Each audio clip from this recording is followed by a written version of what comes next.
Alright, so The Flash is speed forcing into theaters, capturing the vibe of a double mint gum commercial, and there are a lot of multiversal shenanigans we gotta break down.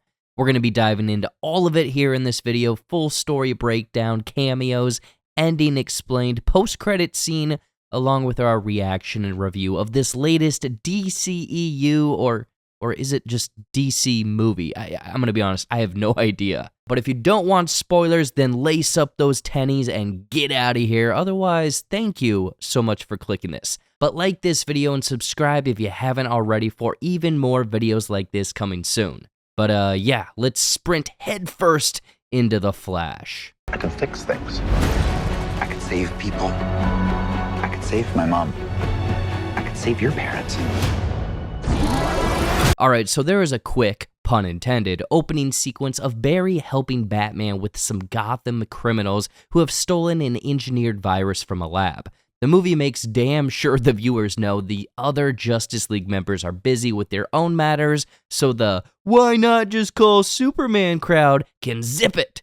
Batman pursues the criminals on his Batcycle as Barry has to clean up the criminals' mess, which includes saving a handful of babies falling from the crumbling hospital, and yes, he shoves one in a microwave. A microwavable baby opens this movie.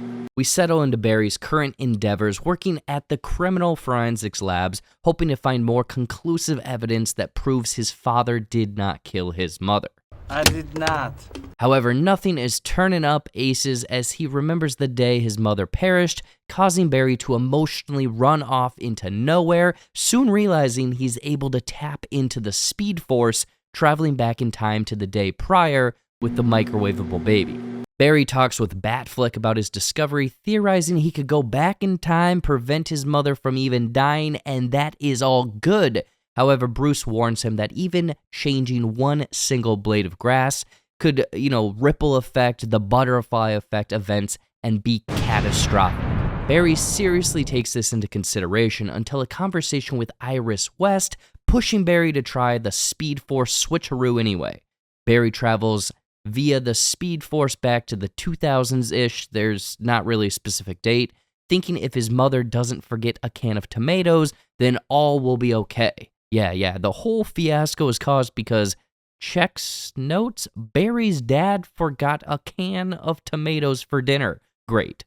All seems fine as he slips the tomatoes into her cart, but on his way back to the future, he notices a weird, dark purple, decrepit creature following him and punches him out of the Speed Force. Here's a clip of it.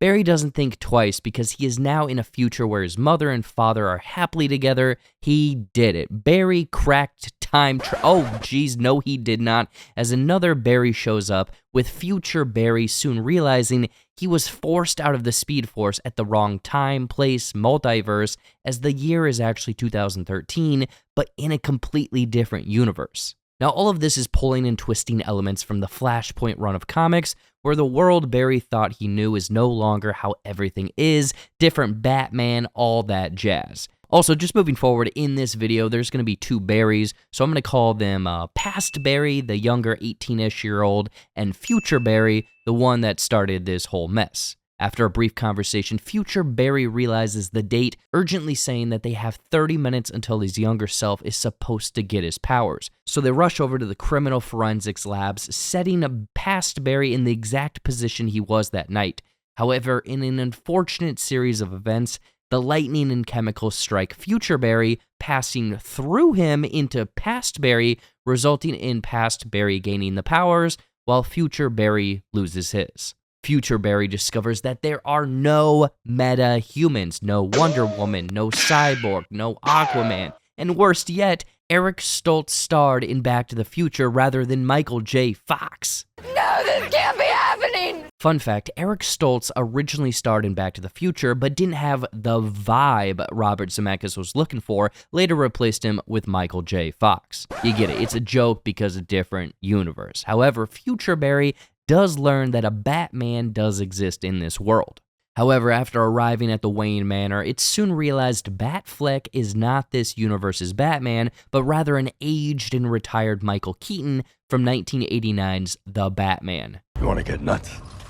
Let's get nuts. Yay! Nostalgia! Bruce explains to the pair that Barry tangled the spaghetti of the multiverse, not only changing the future, but therefore changing the past of that future. The Barrys plead with Bruce to help with Zod by helping them find wherever Superman is hiding, with him reluctantly agreeing, setting them on a course to a secluded military base in the heart of Siberia. They break in, rescuing what is supposed to be Superman, only to find a malnourished Kara Zor-El, aka Supergirl, instead. We're not in Kansas no more, as her pod landed there and she has been locked up her entire life. They escape the dark depths of the prison as they are completely surrounded by guards. Luckily, the powers of the sun powers up Supergirl enough to lay the smackdown on all of these guards as they escape back to the Wayne Manor, regrouping and gearing up to take the fight to General Zod and his goons, but Future Barry still unfortunately does not have his powers. Bruce and Future Barry try to duplicate the initial chemical and electrical reaction by shocking Future Barry with a bat contraption. However, it completely fails and the machine shuts down. Luckily, due to plot conveniences, Supergirl flies Future Barry into the sky, having him be shocked again, only to get his powers back. Shocking, right? Boo this man! The crew heads off to fight Zod, looking like the transition from a video game cutscene into actual gameplay. I'm not gonna lie, this is all CGI nonsense, and not even good CGI, like PS2 graphics, as the battle results in both Supergirl and Keaton's Batman biting the dust. Both Flashes go back in time for a redo, fixing their original fates, but Supergirl and Batman again perish. This is a fixed event on the multiversal timeline, as Future Barry tries to explain this to Past Barry, but Past Barry, being a bit more immature, continues to go back and forth a few more times, but upon trying to stop him, the weird dark purple decrepit creature from earlier reappears, revealing itself to be the Dark Flash. What a twist! Further revealing himself to be a version of Past Barry who has spent his entire life trying every single permutation of the Speed Force and playing with the events, learning that one thing that needs to be done to fix all of this is killing Future Barry.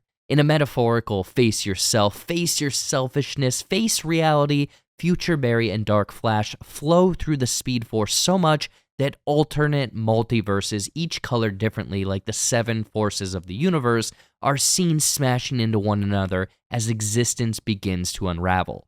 Now, this is a complete cameo fest at this point. Aside from the earlier appearances of Jeremy Irons' Alfred, Batfleck, Wonder Woman, and Henry Cavill's Superman on a news broadcast, this showcases CG versions of George Reeves, who portrayed Superman in the television series Adventures of Superman in the 1950s, a CG version of Christopher Reeve, who also portrayed Superman through the late 70s and 80s. Standing next to him is Helen Slater's Supergirl from the 1984 movie that is canon to the Reeve Superman movies. There's then a glimpse of Adam West's Batman from the 60s. Sorry, no shark repellent, folks.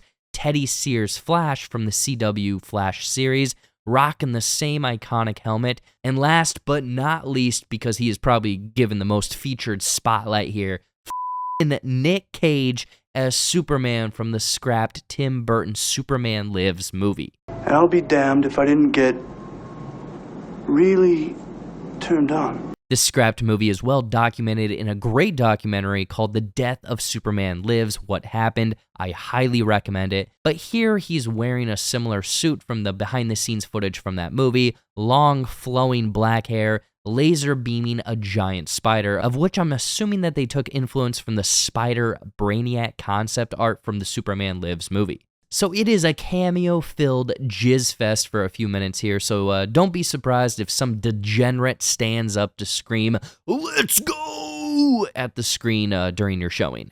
Dark Flash is about to stab Future Barry, but at the very last second, Past Barry, who is actually Dark Flash in the future, speeds in and takes the stab to the gut.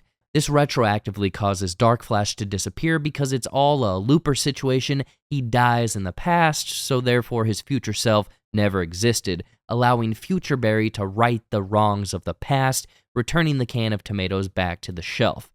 This should theoretically set all of the events back into place, but not before Barry has an emotional goodbye scene with his mother in the store, knowing that she is going to perish soon after this interaction.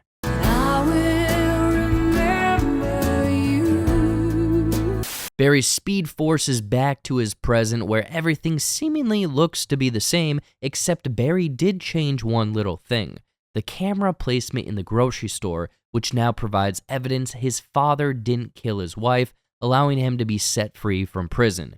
Thinking everything is sunshine and rainbows, Barry exits the courtroom as he gets a call from Bruce Wayne and his sleek car pulls up to the front. Batman is no longer Batflick though, but maybe the biggest reveal of this movie is realizing George Clooney is now Bruce Wayne. That small change of Barry's now results in bat nipples and ice puns as far as the eye can see. What killed the dinosaurs? The Ice Age! Barry says, "You're not Batman," with Clooney kind of giving him a "shut up, dude" look as the movie ends. So does this mean that Clooney is in as Batman? Maybe, I'm going to be honest, I don't know. Personally, I see all of this as a kind of big old joke ending. But if Clooney can take a break from his Nespresso ads, then it could happen.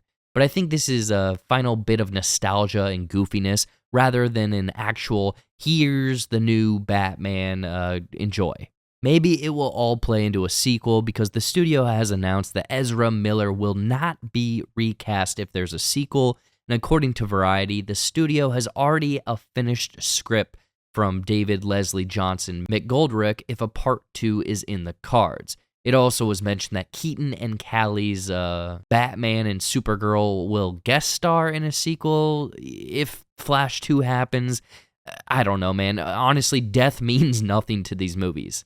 The current writer strike makes everything sequel-wise a bit murky, and any hopes of Muschietti returning for the sequel may be a far ways away because rumor has it that he'll be tackling the new Brave and the Bold Batman movie for the DC universe. So time will tell, and will probably give us a better idea on both of these projects. Now, The Flash does have a final end of the movie post-credit scene that is just another joke. It's Barry and Momoa's Aquaman leaving a bar with Barry walking Arthur back to his place. Arthur says, "You're telling me that there's different Batman? What about me?" With Barry responding, "You're still the same furry friendly guy." This is because in the other universe, Arthur Curry was actually a dog. Arthur passes out in a puddle saying, "My home is here." I'm messing up these voices, and gives Barry one of his rings to go buy more beer. Again, entirely a joke of a post-credit scene, but also subtly tells us that even though Batman is different in this new universe, Aquaman and potentially others are going to stay the same. With James Gunn shaking things up with the new DCEU, honestly, anything is possible. And this could be an Elseworlds type universe, while the new DCU is separate, because Momoa is also rumored to play Lobo, maybe, possibly, at some time in the future. As for The Flash, I had a decent time with it. I think it starts off way too jokey and fun, but does find more of a serious tone about halfway through the film, while still playing with multiversal humor. Ezra Miller is surprisingly the standout. Like, he is really good in this movie, playing two different personalities that play off of one another fairly well, and really nails the emotional beats with his mother. Some of the action sequences are hella fun too, setting the movie as a sequel, origin, and multiversal story. But holy hell, does a lot of the CGI look straight up like PS2 graphics. What you see in the trailers is, in fact, the final render. So yeah, rubber military men in a bland, empty desert is what you're gonna get. I'm gonna give The Flash a solid 6 out of 10 at the end of the day. They are trying to do a lot, honestly too much at times, with the ending surprisingly feeling, pun intended, rushed, almost like they didn't know how to end it all. And don't even get me started on the cameos. Personally, some were cool what ifs, while others were cashing in on morbid nostalgia that personally I do not even know how they actually got this approved. Anyway, that is everything from the Flash movie. What did you think of the Flash? Was this an awesome multiverse cameo-filled movie that you were hoping for? Or are you still confused at how rough the CGI and action scenes looked? Let me know in the comments. But thank you for watching all of this. I'm planning on getting back into the swing of ending explained and breakdowns, so please like and subscribe if you haven't. It would be much appreciated. And if you haven't, check out all of my other social media accounts for my Shorts and Clips YouTube channel, TikTok, Instagram, Facebook, everything. Please and thank you. Tons of new stuff on all of the platforms with our coverage of Extraction 2 dropping tomorrow, so stay tuned. That is everything I got for you. Much love, stay tuned, and peace out, speedsters.